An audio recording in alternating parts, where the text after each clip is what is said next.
우리 앞뒤 좌우 계신 분들과 반갑게 인사하도록 하겠습니다. 참 잘 오셨습니다. 인사해 볼까요?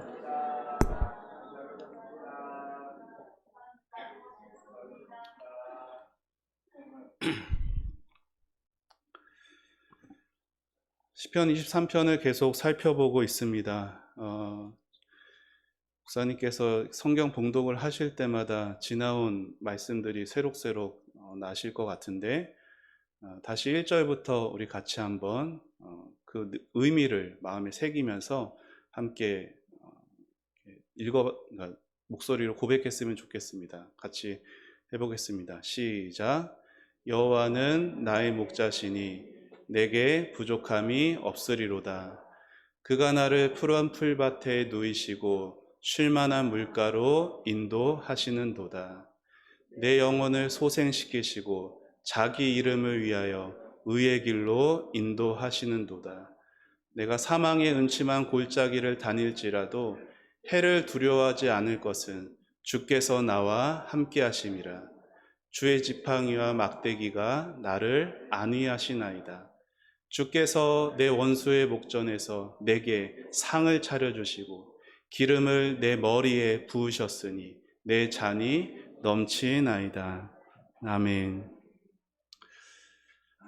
한자어 가운데 안일불이라는 말이 있습니다. 어떤 단어건 이 안일불이 앞에 붙게 되면은 그 의미가 완전히 달라지게 되죠. 예를 들어 순종이라는 말 앞에 붙게 되면은 불순종이 되고요. 가능이란 말 앞에 붙게 되면 불가능이 되죠. 영어에도 이러한 안일불과 같은 그 앞에 붙어서 그 의미가 완전히 달라지는 영어 단어가 있습니다. 그게 DIS라는 단어인데요. 영어 단어 앞에 이 this라는 게 붙게 되면은 그 의미가 완전히 달라져요. 관심이라는 그 영어 단어가 regard라는 단어거든요. 그 disregard가 되면은 무관심이 됩니다. 취업이라는 의미의 engage라는 그 앞에도 this가 붙으면 disengage는 무직이란 뜻이 돼요. 이렇게 어떤 단어 앞에 this라는 접두어가 붙으면 반대라는 의미가 되는데, 약속이라는 단어 앞에 이 dis라는 접두어가 붙게 되면 그 의미가 어떻게 될까요? 사람들은 대부분 약속을 좋아하죠. 심지어 약속을 잘 안 지키는 사람도 약속을 좋아하는데요. 여러분, 약속은 한 치 앞을 알지 못하는 우리 인생에서 무언가를 앞날을 예측하게 하는 것 같은 느낌을 주는 게 약속이에요. 예를 들어 볼까요? 오늘 예배가 마친 이후에 오후 3시 아니면 오늘 저녁에 여러분이 누군가와 만나기로 약속이 되어 있다라고 합시다. 이 예배 후에 사실 예배가 끝나자마자 우리 인생에 무언가가 일어날지 우리는 알지 못하거든요. 그런데 약속을 하게 되면은 적어도 그 약속한 그 시간은 여러분의 뜻대로 할 수 있을 것 같은 환상을 갖게 해요. 그러면 그 약속이란 단어, 영어 단어가 appointment라는 단어입니다. 이 appointment 앞에 dis가 붙으면 disappointment라는 이 단어의 의미는 무엇일까요? 약속의 반대, 안 약속, 약속 취소가 아니에요. disappointment의 한글 뜻은 낙심입니다. 낙심은 이루어지지 않은 약속의 또 다른 이름이기도 한 것이에요. 일어났으면 좋겠다라고 생각했지만 결국 바라던 일은 일어나지 않았습니다. 건강해지기를 바랬는데 병이 걸렸어요. 그만 물러나 쉬기를 바랬는데 일을 해야 합니다. 가정을 원하지만 이혼이 닥쳐와요. 승진을 기대했는데 좌천을 당합니다. 소망이 이루어지지 않고 대신 낙심이 찾아와요. 여러분, 이럴 때 우리 그리스도인들은 어떻게 해야 할까요? 신약 성경에 많은 성경을 기록한 사도 바울, 복음 전도자 사도 바울이 그의 서신서들을 보게 되면 그가 가고자 했던 곳이 나오거든요. 서바나라고 성경에 기록되어 있는 오늘날의 스페인이라는 지역입니다. 사도 바울 당시에는 사람들은 그 스페인이 땅끝이라고 여겼어요. 바울이 그 땅끝이라 여겨진 스페인까지 가서 복음 전하기를 간절히 원했죠. 그러나 하나님께서는 바울을 스페인이 아니라 감옥으로 인도하셨습니다. 로마 감옥에 갇힌 바울은 얼마든지 그 차디찬 지하 감옥에 주저앉아 낙심할 수 있었지만 그는 그렇지 않았습니다. 대신에 여기서 편지를 써야겠다라고 생각했어요. 그래서 펜을 들었고 바울은 감옥에 있는 동안 우리가 성경에서 보게 되는 빌레몬서, 빌립보서, 골로새서, 에베소서 등의 소위 옥중서신이라고 하는 성경을 기록합니다. 바울이 스페인에 갔더라면 틀림없이 그 스페인에서도 놀라운 하나님의 역사가 일어났겠죠. 하지만 그가 감옥에서 기록한 4권의 성경, 서신서가 오늘날 우리에게까지 일으킨 역사는 훨씬 더 위대한 거예요. 여러분도 바울이 앉았던 그러한 자리에 머문 적이 있으실지도 모릅니다. 누구보다 스페인에 가기를 간절히 바랬던 바울처럼 좋은 직장에 취직하기를, 내 자식들의 앞날이 형통하기를, 사랑하는 내 가족 모두 건강하기를 그렇게 바랬지만 뜻밖의 실직이, 뜻밖의 사고가, 원치 않는 어떤 병환이 찾아왔던 시절이 있으셨을 거예요. 그리고 감옥에 갇혀버렸습니다. 스페인은 영영 가버리고 로마 감옥만 남았어요. 그렇게 약속은 가고 실망만이 남았습니다. 고통이 남았어요. 여러분은 그러한 때 어떻게 대처하셨습니까? 아니, 지금 여러분은 어떻게 대처하고 계십니까? 이럴 때 우리에게 필요한 것이 있으니 오늘 다윗이 고백하는 고백이에요. 주께서 기름을 내 머리에 부으셨으니.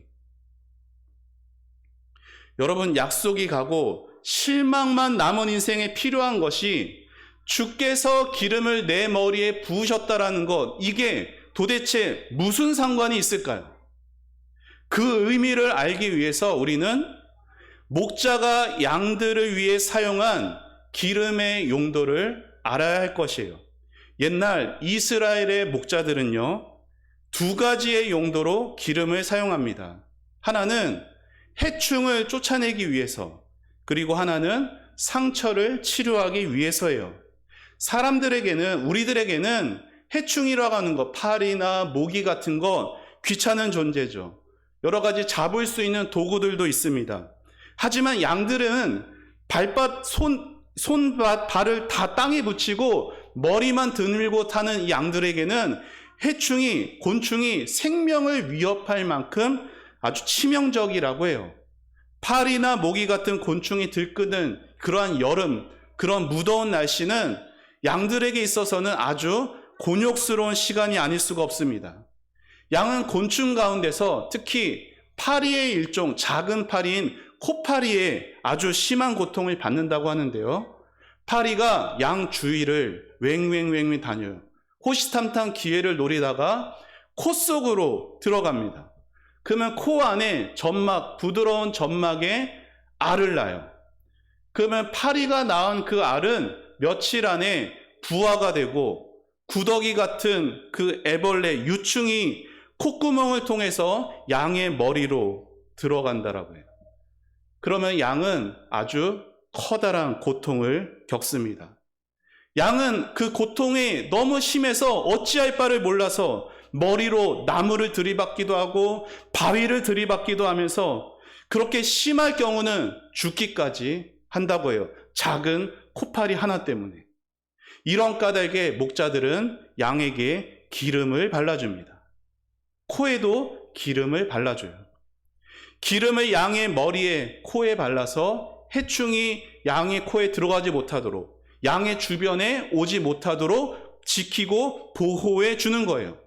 목자가 양의 머리에 기름을 발라주면 변화가 나타납니다. 코파리 같은 해충을 두려워하는 양이 그 두려움에서, 그 불안함에서 자유로워져요. 그리고 조용히 목자 곁에서 풀을 뜯으며 평안한 만족 가운데 누워 쉴 수 있게 되는 것이죠. 둘째로, 기름은 상처를 치료하기 위해 목자들이 사용했어요. 목자가 치료해 줘야 하는 그 양들, 오가는 길에서 사망의 음침한 골짜기 같은 곳을 지나면 상처가 나요. 양들이 있는 초장 안에도 가시덤불에 긁히기도 하고 날카로운 바위나 나무 같은 데 베이기도 합니다. 양들이 함께 무리를 지어 공동 생활을 하다 보니 서로 부대끼면서 때로 부딪히기도 하고 이렇게 저렇게 상처를 입게 되는 경우들이 많습니다. 그래서 목자는 어디 베인 데가 없는지, 어디 까진 데가 없는지 날마다 양들을 살펴요. 목자는 베이고 부딪힌 자리가 그 상처가 덧나지 않도록 상처에 기름을 발라주는 것이에요. 여러분, 목자가 상처를 깊어지지 않기를 바라는 것은 하나님께서 저와 여러분에게도 동일하게 우리가 가진 상처가 깊어지지 않기를 바라십니다. 양들처럼 우리도 상처를 입어요. 실망하고 낙심하고 내가 바랐고 내가 계획했던 것들이 이루어지지 않아서 내 삶의 낙심과 실망으로 내 마음을 스쳐 지나가면은 그 일이 한 번, 두 번 계속되다 보면 우리 마음에는 상처들이 남습니다. 개인의 삶에서도 그렇고 초장이라 할 수 있는 교회 공동체 안에서도 상처들이 생기죠. 믿음 생활하는 성도들 사이에서도 함께 어우러져서 지내다 보면 우리는 서로에게 상처를 주고받을 때들이 많습니다. 양들이 서로 모여 있잖아요. 모여서 서로 부대끼죠. 그러다 보면 상처가 생깁니다. 우리도 함께 이 공동체 안에 모여 있고 함께 부대끼다 보니 별것 아닌 일로 내가 다른 사람에게 상처를 받기도 하고 내가 다른 사람에게 상처를 주기도 해요. 그러다 보니 성도들과의 인간관계가 힘들어서 믿음이 있다 하면서도 교회는 안 나가는 소위 가나안 성도들이 점점 늘어가고 있습니다. 그런데요, 성경은 이 가나안 성도를 향해 성도라고 말하지 않습니다. 왜냐하면 교회가 어떤 곳이냐? 우리의 선한 목자이신 예수님의 몸이기 때문이에요. 예수님의 몸을 떠나서 성도는 성도일 수가 없고 예수님의 몸이신 교회를 떠나서는 하나님의 위로와 치유도 기대할 수가 없습니다. 사랑하는 여러분, 선한 목자이신 우리 예수님께서 이 땅에 계시는 동안 기름 부으시는 사역들을 감당해 오셨습니다. 주님은 제자들을 위해 기도하셨어요. 제자들을 파송하기 전에는 단단히 채비를 갖춰주셨습니다. 제자들 사이의 다툼을 멈추게 하셨고 그들의 두려움을 잠재우셨어요. 선한 목자이셨기에 우리 예수님은 제자들이 낙심하지 않도록 보호해 주셨습니다. 예수님은 상처를 미리 막으셨을 뿐 아니라 불가피하게 다친 곳을 치료하기도 하셨죠.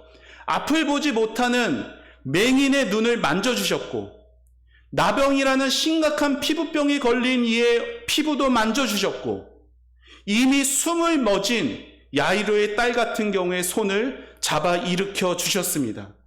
진리를 찾아서 헤매는 니고데모의 마음도 어루만져 주셨고 사람들에게 조롱받고 상처받은 삭개오의 마음도 만져주셨으며 자기의 죄를 눈물로 회개하는 막달라 마리아의 마음도 상한 마음도 어루만져 주셨습니다. 지난 주일에 말씀드린 것처럼 예수님을 배신하고 고기 잡으러 돌아가 버린 그 실패한 베드로에게는 특별히 아침 밥상을 차려주시면서 그의 마음도 만져주셨습니다. 그렇게 예수님은 이 땅에 계시는 동안 늘 자신의 양떼에게 기름을 부어주셨어요. 그리고 그분은 지금도 이 자리에 있는 저와 여러분을 돌보주고 계십니다. 언제 돌보시냐면 우리가 주님 앞에 나아갈 때에만, 우리 자신을 하나님께, 주님께 맡길 때에만 주님께서 우리의 마음 가운데 개입하세요. 그러면 어떻게 해야 예수님께 우리 자신을 맡겨드릴 수 있을까요? 첫째는 여러분 자신이 주님 앞에 나가셔야 합니다. 오늘 23편을 고백하는 이 다윗은 자기 상처를 아무에게나, 다른 누군가에게 보이지 않았습니다. 오직 하나님께만 맡겼어요. 다윗은 주께서 기름을 내 머리에 부으셨으니 라고 고백하잖아요. 주님의 선지자가 내 머리에 기름을 주님을 믿는 다른 누군가가, 믿음 좋은 다른 사람이 내 머리에 기름을 부으셨다라고 고백하지 않고요, 주께서 기름을 내 머리에 부으셨다라고 말해요. 물론 오늘날에 목회자나 어떤 소그룹 리더, 구역장님들이 여러분을 주님께로 인도할 수도 있겠죠. 그들이 여러분에게 주님을 더 잘 알도록 어떤 도움을 줄 수도 있어요. 하지만 아무도, 목회자도 리더도 하나님이 하시는 일을 대신할 수는 없습니다. 오직 하나님만이 상처를 치료하실 수 있기 때문이에요. 시편 147편에 이런 고백이 있습니다. 우리 같이 화면을 보며 읽어보겠습니다. 시작.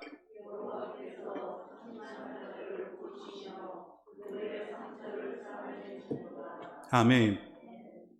상심한 자들을 고치시고 상처를 싸매시는 분은 오직 여호와 하나님이세요. 사랑하는 여러분, 여러분은 소망이 낙심으로 변할 때, 인간관계에서 상처를 받을 때 그 실망의 짐을 가지고 하나님 앞에 내놓으신 적이 있습니까? 아마 가족이라던가, 아마 믿음의 식구, 다른 이웃에게는 그 실망한 마음을 나누시는 일이 있으셨겠죠. 하지만 그걸 하나님께 직접 나아가 드렸던 경험이 있으신가요? 사도 야고보는 그의 서신서에서 이렇게 말합니다. 너희 중에 고난 당하는 자가 있느냐? 그는 기도할 것이요.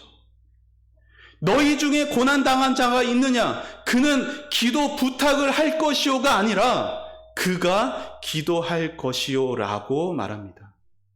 실망의 보따리를 들고 누군가를 찾아가기 전에 먼저 하나님께 나아가셔야 합니다. 여러분 자신이 주님 앞에 나아가 여러분의 짐을 맡기시기를 축복합니다. 왜요? 하나님께서 여러분을 돌보고 계시기 때문에. 양들은 목자의 기름 부음을 받기 위해 먼저 목자 앞으로 나아가야 했어요. 그리고 꼼짝 않고 그 목자 앞에 서서 기름 부음을 받기 위해 머리를 낮춰야 했습니다. 하나님의 은혜를 경험하는, 하나님의 치유를 경험하고 싶은 사람은 다른 사람이 아니라 내가 나아가야 되고, 하나님께 나아간 그 자리에서 엎드리셔야 합니다. 사도 베드로가 이렇게 권면하죠. 그러므로 하나님의 능하신 손 아래에서 겸손하라. 때가 되면 너희를 높이시리라. 사랑하는 여러분, 우리는 하나님 앞에 나아가 간구합니다. 그런데 간구할 뿐, 그 모든 처분은 하나님께 맡기는 거예요. 하나님의 때를 바라면서, 하나님의 때를 향한 넘치는 소망이 하나님께 나아가 하나님 앞에 엎드리는 성도에게 하나님이 주십니다. 그러한 소망으로 기다릴 때 하나님은요, 하나님의 영이신 성령으로 우리 안에 놀랍도록 역사하시는 것이 있습니다. 그것이 부어주시는 하나님의 사랑이에요. 우리의 모든 상처를 치유하는 성령의 기름 부으심은 바로 하나님의 사랑입니다. 로마서에서 사도 바울은 이렇게 말하죠. 로마서 5장 5절에 소망이 우리를 부끄럽게 하지 아니함은 우리에게 주신 성령으로 말미암아 하나님의 사랑이 우리 마음에 부은 바 됨이니 그 의미를 좀 더 잘 표현하는 쉬운 성경에는 이렇게 표현되어 있습니다. 우리 화면을 보며 우리 함께 읽겠습니다. 시작.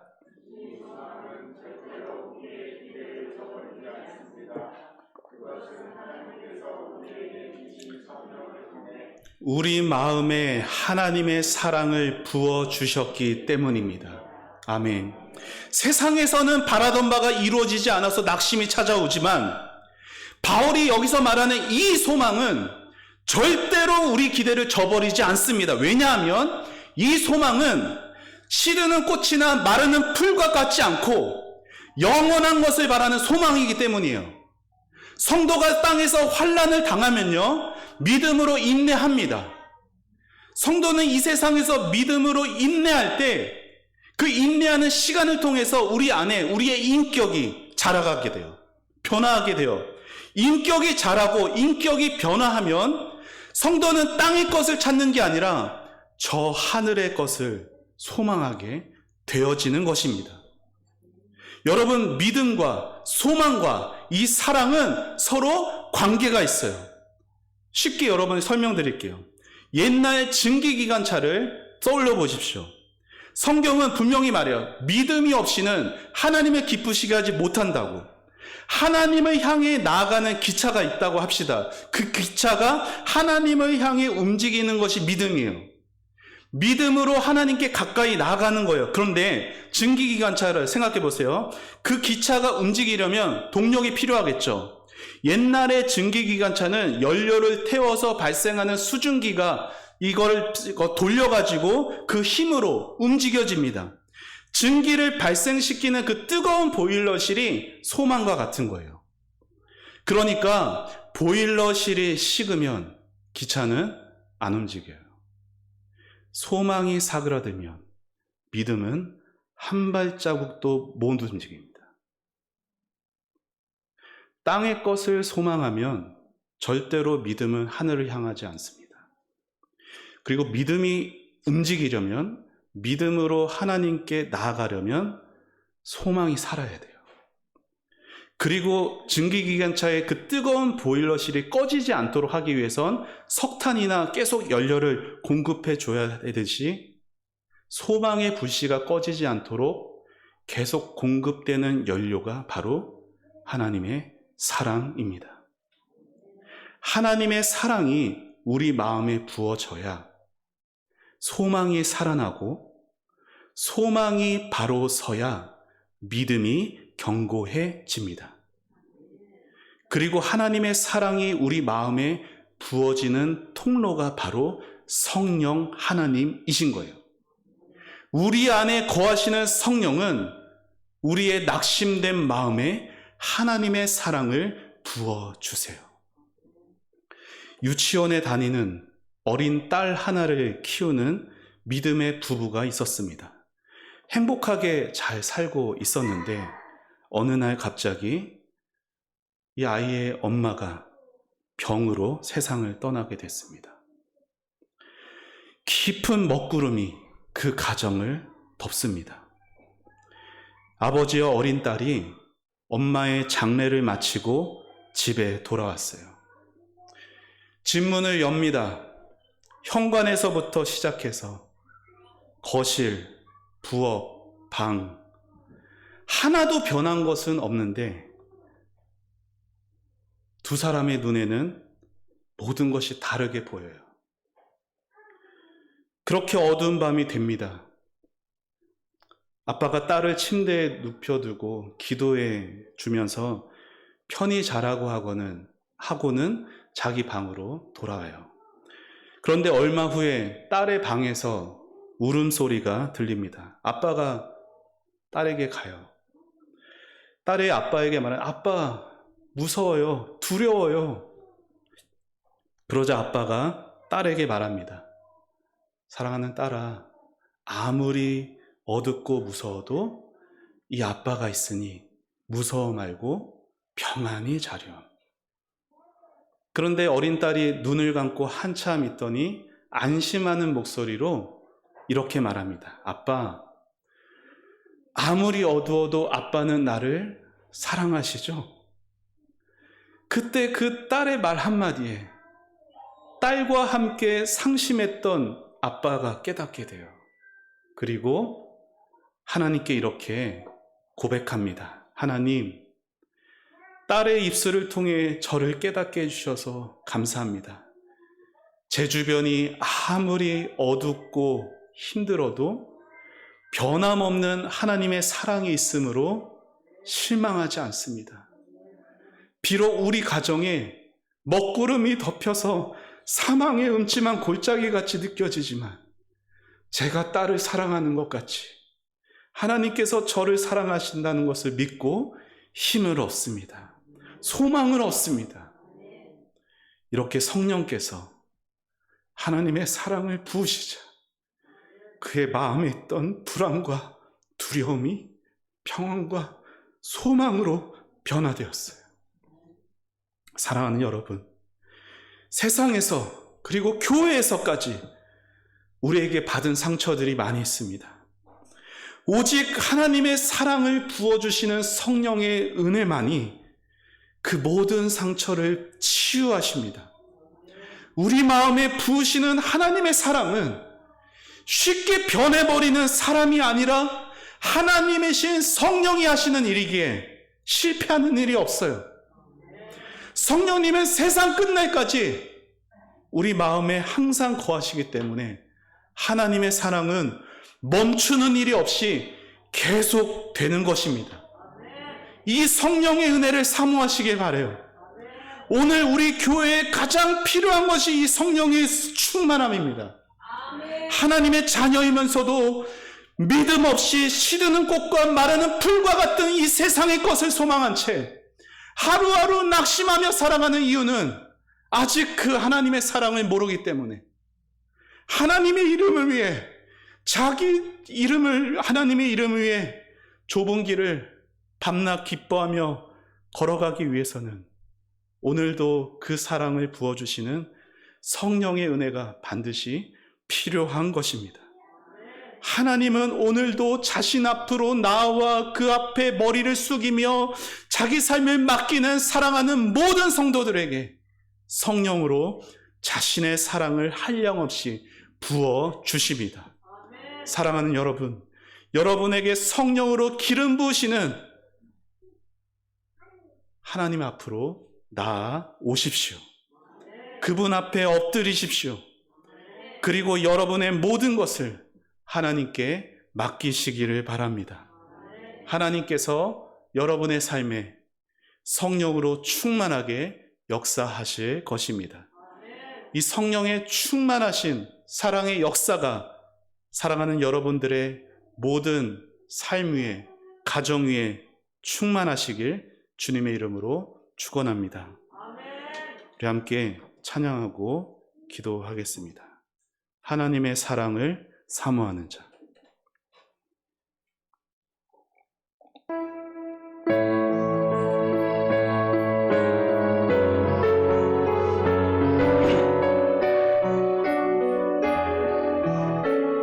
하나님의 사랑을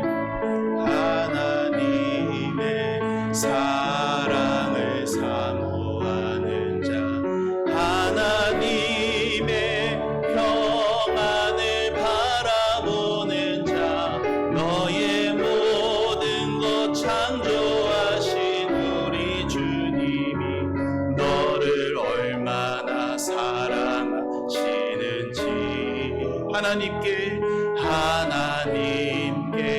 찬양과 경배, 하나님의 선하심을 닮아가 너의 모든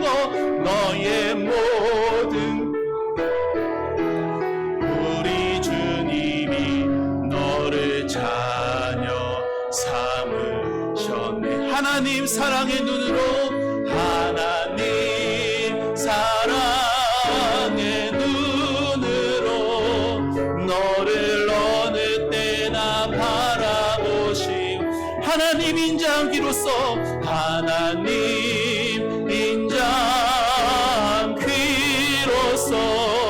언제나 너에게 기울이시니 어둠에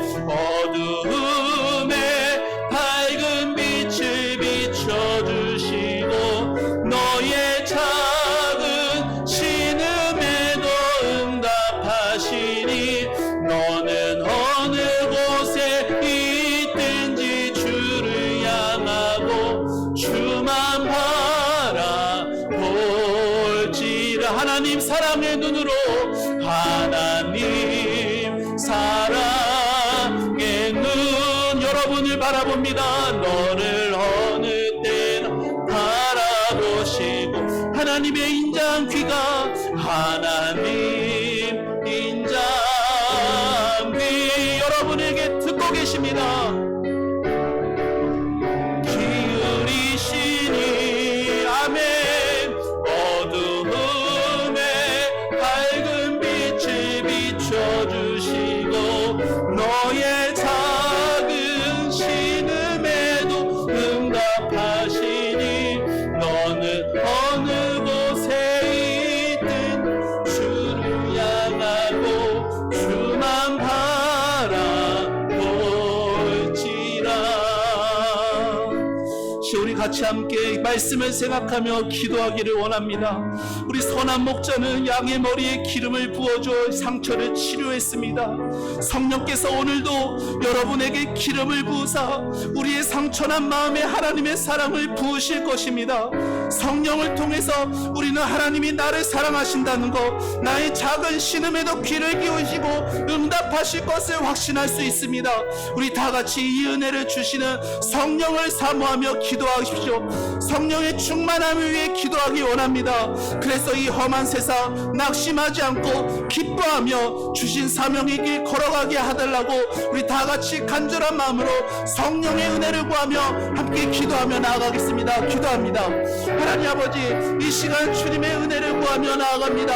아버지 하나님, 주여, 이 세상 살아가면서 우리가 바라고 우리가 소망했던 것들 이루어지지 않고 그 실망과 그 낙심이 꼬리에 꼬리를 물어 하나님 우리의 마음에 상처가 났습니다. 아버지 하나님, 상처난 마음들 교회 안에서도 사람들과 성도들과 부대끼며 하나님 아버지 이렇게 상처들이 많아졌습니다. 아버지 하나님, 이 상처는 오직 하나님의 사랑이 부어져야 성령의 능력만, 성령의 역사하심으로만 치유될 수 있습니다. 성령이여 임하여 주옵소서. 우리 조원 공동체에 성령의 충만함을 주옵소서. 성령의 역사하는 우리 교회가 될 수 있도록 하나님 인도하여 주시옵소서. 아버지 하나님, 이 땅에 살아가며 아버지 하나님 우리 삶에 올바른 신앙을 갖게 해 주옵소서. 아버지의 사랑이 부어져서 하나님을 향한 그 살아있는 소망이 되게 하옵소서. 이 땅의 것이 아니라 하늘의 것을 소망하는 참된 소망이 되어서 아버지 하나님께 나아갈 수 있는 올바른 참된 믿음들이 될 수 있도록 하나님 도와주시옵소서. 하나님 아버지, 우리의 낙심한 마음, 상심한 마음을 하나님 아버지 내버려 두지 않으시고 먼저 다가와 그 사랑 성령으로 깨닫게 하시고 그 지혜의 빛을 비추사 하나님의 사랑을 알게 하시니 감사합니다. 아버지 하나님, 그 사랑에 힘입어서 하나님 이 험한 세상 아버지 하나님 성령이 함께 하시기에 기쁨으로 나아갈 수 있는 하나님 우리들의 신앙의 길과 우리들의 모든 인생의 길이 될 수 있도록 아버지 인도하여 주시옵소서. 하나님 은혜를 감사합니다. 하나님, 저희의 마음에 성령의 은혜를 부어 주시옵소서. 하나님이 나를 얼마나 사랑하시는지를 깨닫게 하여 주시옵소서. 하나님의 사랑을 입어야 땅의 것을 바라지 않습니다. 하나님의 사랑을 입어야 하늘을 바라보고 하늘을 소망하며 하나님께 나아갑니다. 아버지 하나님, 이 땅에 성도로서 구원을 받았지만 믿음도 없이 그렇게 힘겹게 낙심 속에서 우울하게 살아가는 신앙인들이 아니라 성령의 능력으로 힘있게 일어나서 기뻐하면서 아버지 하나님께 기쁨이 되는 귀한 신앙의 모습들 가져갈 수 있도록 은혜를 베풀어 주시옵소서. 이 시간도 우리들의 마음을 그 사랑으로 어루만지사 오늘뿐만이 아니라 이 시간뿐만이 아니라 앞으로 살아가는 우리의 모든 인생 가운데 우리 안에 거하시고 우리를 떠나지 않으시는 성령으로 인하여서 기뻐하며 감사하며 신앙생활 해가실 수 있도록 은혜 베풀어 주시옵소서. 모든 것 주님께 감사드리며 예수님의 이름으로 기도합니다.